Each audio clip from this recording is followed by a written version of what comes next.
Kami di sini dari kelompok Bismillah Sukses akan mempresentasikan tugas project kami, yaitu layanan TOS, Telkom University One Stop Solution, untuk mata kuliah interaksi manusia komputer. Oke, step pertama, know your user, atau mengenali user kamu. Yang pertama, identifikasi masalah. Pertama, tampilan antarmuka yang kurang intuitif, lalu layanan yang belum memiliki sistem pendukung seperti fitur reminder proses verifikasi yang lama. Boleh next. Oke, ini adalah solusi yang kami berikan.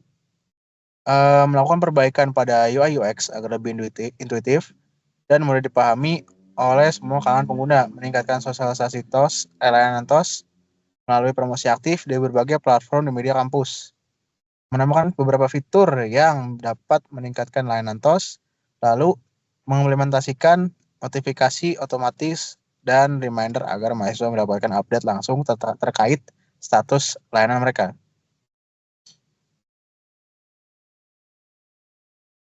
Boleh next.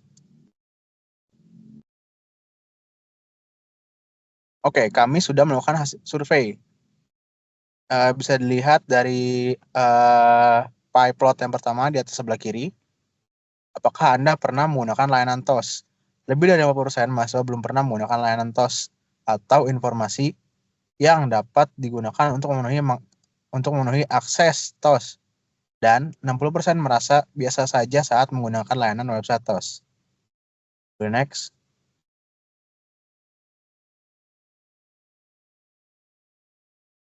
Kita ke user persona. Oke, user persona pertama ada Dirga Utara Mulyanda. Dia ini mencari informasi mengenai layanan akademik, mengecek apakah TOS dapat digunakan untuk keperluan akademik, dan tipenya terbiasa menggunakan teknologi, tetapi perlu panduan dalam memahami layanan akademik. Lalu user persona kedua, Lutfi Iriawan, dia ingin mengajukan surat rekomendasi akademik untuk beasiswa, mencari informasi layanan yang tersedia dalam sistem TOS, melihat status pengajuan layanan, dan tipenya familiar dengan teknologi digital dan sistem berbasis web. Yang kedua juga mampu menggunakan website akademik secara mandiri. Boleh next. Nah, ini yang step 2-nya yaitu memahami fungsi bisnis. Di sini ada login. Yang pertama itu mulai dengan start. Terus nanti itu si usernya itu akan membuka aplikasi TOS. Kemudian usernya itu login dengan akun yang sudah ada. Nanti si sistemnya itu akan verifikasi akun usernya. Terus ketiga itu user berhasil login dan terus berakhir. Nah, terus di sini ada upload surat. Yang pertama itu mahasiswa memilih fitur service. Terus nanti ada berbagai pilihan di service itu. Ya, yang pertama itu ada surat aktif mahasiswa, surat keterangan, surat dispensasi, surat rekomendasi beasiswa, surat berkelakuan baik, dan surat tugas kompetensi. Nah, terus si mahasiswanya itu nanti mengisi detail suratnya. Terus nanti diverifikasi kalau gagal dia akan kembali untuk mengisi detail surat. Kalau berhasil dia akan si sistemnya akan menampilkan surat berhasil diterima.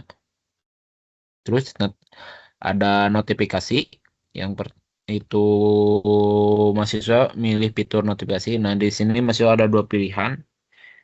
Di tabelnya itu mahasiswa memilih tandai semua sudah dibaca. Terus yang kedua itu mahasiswa memilih fitur lihat detail. Nah, kedua-duanya itu memiliki fungsi sama yaitu menampilkan pesan. Next. Nah, di sini ada requirement sistemnya yaitu yang pertama itu login, masih dapat melakukan login dengan akun SSO di TOS. Kedua itu upload surat. Mahasiswa dapat memilih mengajukan surat dari berbagai kategori yang ada yang tadi saya sudah jelaskan. Ketiga itu notifikasi, yaitu mahasiswa dapat melihat pemberitahuan secara langsung. Keempat itu bahasa, itu mahasiswa dapat memilih bahasa yang akan digunakan, yaitu ada Inggris dan Indonesia. Di sini ada mental model, yaitu ada login TOS, upload surat, dan notifikasi. Yang pertama login TOS itu ada diekspektasikan si usernya itu nanti masuk menggunakan YSO, terus masuk ke halaman dashboard, terus si usernya itu nanti bisa memasukkan username, masukkan password, dan mencari fitur yang diinginkan. Terus di upload surat. nanti itu ada pilihan dipilih kategori surat dan mengajukan surat. Nah, nanti di situ itu bakal muncul opsi surat, memilih kategori surat dan mengisi detail surat dan mengajukan surat yang dipilih. Dan nanti di notifikasi sistemnya kan menampilkan menu notifikasi, terus bakal diekspektasikan usernya itu bisa lihat detail notifikasi dan melihat notifikasi yang ada. Next. Nah, di sini ada desainnya, yaitu warna kami itu dari gray ke red, terus tipografi kami itu inter. Nah, di sini ada step 4, yaitu menu navigasi, yaitu yang bertingkat yang jelas dan terstruktur dari beranda ke fitur utama seperti mengajukan surat dan notifikasi. Nah, fitur seperti itu seperti mengajukan surat per kategori dan notifikasi. Nah, di sini ada skema navigasi dari login. Yang pertama itu ke dashboard, udah dari login ke dashboard. Terus nanti udah di dashboard itu ada bisa ke service, notifikasi. Terus di service itu kita bisa memilih dari active letter, cover letter, defensive letter, scholarship recommendation letter, terus statement of the good conduct, terus competition assignment letter. Kalau kita memilih cover letter nanti ada 3 pilihan lagi, yaitu ada for cross, for research, dan for internship. Next, di sini ada task analis. Yang pertama itu di peringkat paling atas yaitu 0, yaitu TOS. Terus selanjutnya itu ada 1 yaitu login ke sistem, 2 itu mengajukan surat, 3 itu melihat notifikasi, 4 itu mengubah bahasa. Nah, yang 1,3 itu dia masuk akun SSO, 1,2 itu dia tekan tombol login, yang 1,3 itu dia mengakses dashboard utama. Terus ada 2,1 yaitu pilih kategori surat, 2,2 unggah dokumen surat, 2,3 isi detail surat, dan 2,4 kirim surat untuk verifikasi. Terus yang 3,1 itu untuk lihat detail notifikasi, dan 3,2 itu tandai semua sudah dibaca, dan 4,1 itu bisa buka menu bahasa. 4,2 itu pilih bahasa Indonesia, dan 4,3 pilih bahasa Inggris. Next.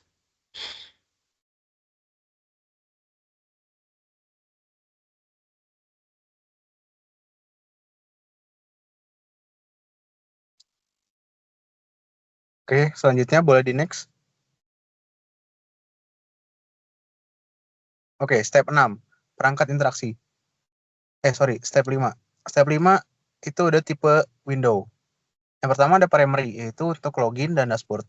Lalu secondary-nya ada apply letters, notification details, dan service. Boleh next. Oke, step 6, perangkat interaksi, input device, yaitu touchscreen jika mobile, keyboard and mouse jika desktop. Lalu output device, feedback visual, alert, loading, dan modality. Boleh next. Step 7, screen based control, UI control. Yang pertama, login, ada text field button, terus beranda ada sidebar, bahasa notifikasi, terus yang surat ada ajukan surat, yang input form ada drop down, upload, date, picker. Oke, kita masuk ke step 8 dan 9. Pemilihan dan justifikasi teks. Font inter. Kami memilih font inter karena cocok digunakan dalam berbagai ukuran teks, baik dalam judul dan isi. Maka dari itu, ideal untuk menciptakan antarmuka yang profesional, user-friendly, dan mudah diakses oleh semua pengguna. Warna hitam digunakan untuk teks utama agar memberikan kontras tinggi terhadap latar putih sehingga mudah dibaca. Lalu warna putih digunakan untuk background sehingga mudah dibaca. Lalu warna abu-abu digunakan untuk teks sekunder seperti spaceholder dan deskripsi tambahan agar tidak mengganggu fokus utama. Warna primernya adalah merah yang digunakan untuk menekankan informasi. Boleh next. Ini salah satu contohnya untuk jika kalian atau mahasiswa menggunakan fitur apply surat sebelah kiri dan juga sebelah kanannya jika surat berhasil disubmit. Boleh next. Ini adalah alert message apakah Anda yakin data yang sudah dimasukkan sudah benar. Ini akan muncul jika pengguna ingin mensubmit surat yang sudah diisi. Boleh next. Oke, ini adalah error message dan error handling. Yang pertama, yang sebelah kiri itu adalah error message umum untuk jika terjadi kesalahan email atau password yang salah dimasukkan. Terus yang sebelah kanan adalah error handlingnya. Ya, username harus diisi, password juga harus diisi. Boleh next.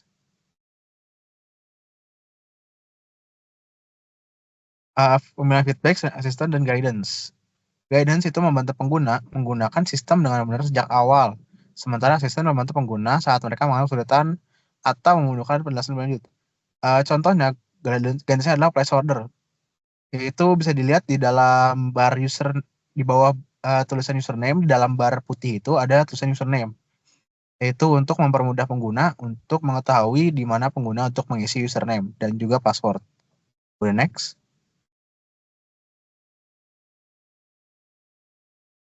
Ini adalah feedback yang diberikan oleh sistem jika sistem mengalami loading atau gangguan jaringan. Boleh next. Step 10, internalisasi dan aksesibilitas. Internalisasi adalah yang kita gunakan bahasa, pastinya bahasa Indonesia dan bahasa Inggris. Lalu icon yang kita gunakan adalah lambang bulat yang berisikan bendera. Kita ambil salah satu contohnya yaitu bendera Inggris untuk bahasa Inggris. Terus aksesibilitas, kontras warnanya cukup tinggi, label dan placeholder yang jelas, feedback visual dan pesan error. Boleh next. Nah, di sini ada step 11 yaitu di sini ada create meaningful graphic, icon dan image. Di sini ada juga icon-iconnya itu notifikasi bisa dilihat dari sini. Terus ini yang bahasa. Terus ini profile kalau mahasiswa. Ini juga image buat yang waiting, ini yang approve dan ini yang decline. Terus yang ini juga icon buat di dashboard dan service, dan ini user guide buat mahasiswa kalau belum tahu cara menggunakan aplikasi TOS. Terus di sini ada step 12 yaitu kita memilih color gray and red. Bisa dilihat dari contohnya kita milih di apa di alert message ini kita milih color rednya. Next. Terus ada organize and layout and window and page. Kita milih warnanya yang red ini sama kayak yang ada di aplikasi TOS, tidak banyak perubahan. Next. Terus ini page login tidak banyak perubahan sekali lagi karena kami cuma mengubah yang ada di dashboard. Nah, ini perubahannya. Kami menghilangkan bar 3 ini karena dirasa cukup mengganggu dan juga tidak ada fungsionalitasnya juga, cuma buat menggeser tos ini ke kiri dan ke kanan. Terus kita menambahkan di kiri ini eh, di kiri ini kita namain labelnya, ada dashboard, di sini ada service. Kalau yang sebelumnya tidak ada, jadi buat pengguna lebih tahu cara fungsinya. Terus di sini ada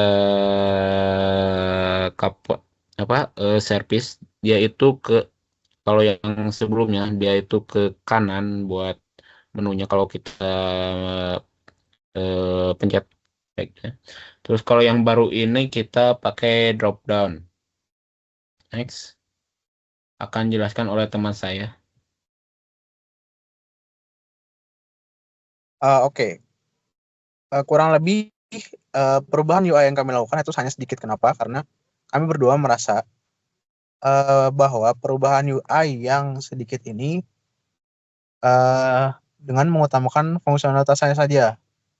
Jadi memang kami berdua tidak begitu banyak merombak UI-nya.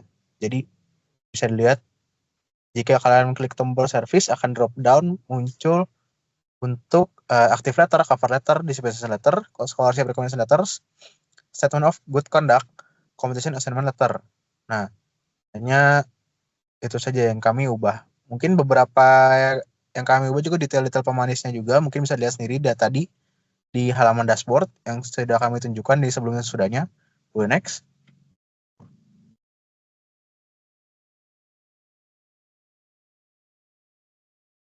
Ini untuk active letters. Jika kalian klik active letters dan ada tulisan apply letters dan fungsi-fungsi yang lainnya jika kalian ingin mengupload surat.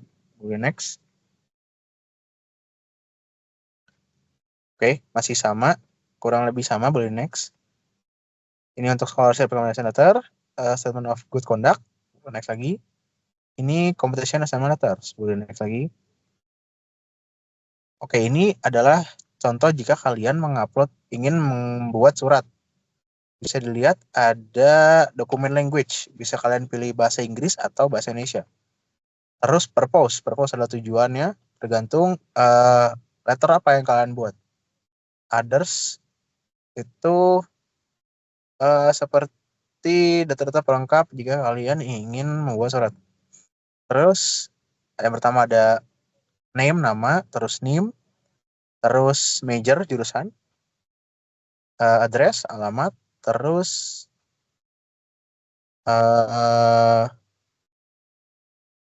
parent names, sama parent occupation. Dan yang terakhir parents employee identification number. Boleh next. Ini untuk tampilan notifikasi yang jika kalian klik notifikasi. Boleh next.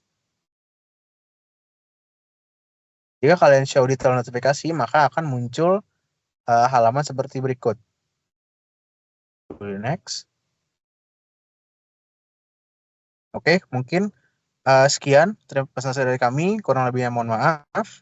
Terima kasih. Wassalamualaikum warahmatullahi wabarakatuh.